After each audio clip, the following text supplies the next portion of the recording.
14 ദിവസമായി ഒളിവിൽ കഴിയുന്ന പാലക്കാട് എം.എൽ.എ. രാഹുൽ മാങ്കൂട്ടത്തിലിന് വലിയ ആശ്വാസമാണ് ലഭിച്ചിരിക്കുന്നത്. രണ്ടാമത്തെ ബലാത്സംഗ കേസിൽ രാഹുൽ മാങ്കൂട്ടത്തിലിന് തിരുവനന്തപുരം സെഷൻസ് കോടതി മുൻകൂർ ജാമ്യം അനുവദിച്ചു. ഉപാധികളോടെയാണ് മുൻകൂർ ജാമ്യം. അറസ്റ്റ് ചെയ്താൽ ജാമ്യത്തിൽ വിടണം എന്നതടക്കമുള്ള കാര്യങ്ങൾ കോടതി ഉത്തരവിൽ പറയുന്നുണ്ട്. ഇതിൽ ഏറ്റവും പ്രധാനപ്പെട്ട കാര്യം, കോടതി ഉത്തരവിന്റെ വിശദാംശങ്ങൾ പരിശോധിക്കുമ്പോൾ പ്രഥമ ദൃഷ്ട്യാ ബലാത്സംഗ കുറ്റം നിലനിൽക്കില്ല എന്നുള്ളൊരു വിലയിരുത്തലിലേക്കാണ് കോടതി എത്തിയിരിക്കുന്നത്. അതിന് കാരണം പ്രോസിക്യൂഷൻ സമർപ്പിച്ചിരിക്കുന്ന മെറ്റീരിയൽസിൽ കൃത്യമായ എവിഡൻസ് ഇല്ല എന്നുള്ളതാണ്. പ്രത്യേകിച്ച് പെൺകുട്ടി നൽകിയിരിക്കുന്ന മൊഴിയും ആദ്യം നൽകിയ പരാതിയും തമ്മിൽ ഒട്ടേറെ കാര്യങ്ങളിൽ വൈരുദ്ധ്യമുണ്ട്.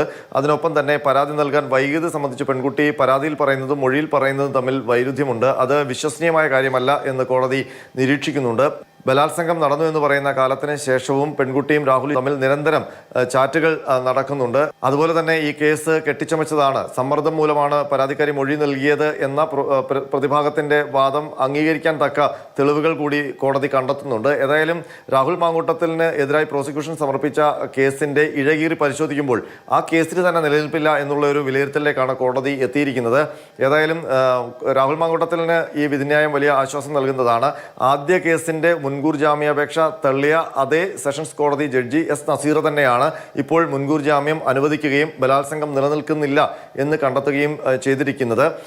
ഏതായാലും രാഹുൽ മാങ്കൂട്ടത്തിലിന് മുൻകൂർ ജാമ്യം നൽകിയ കോടതി നടപടിക്കെതിരെ ഹൈക്കോടതിയിൽ അപ്പീൽ പോകാൻ ഒരുങ്ങുകയാണ് സംസ്ഥാന സർക്കാർ.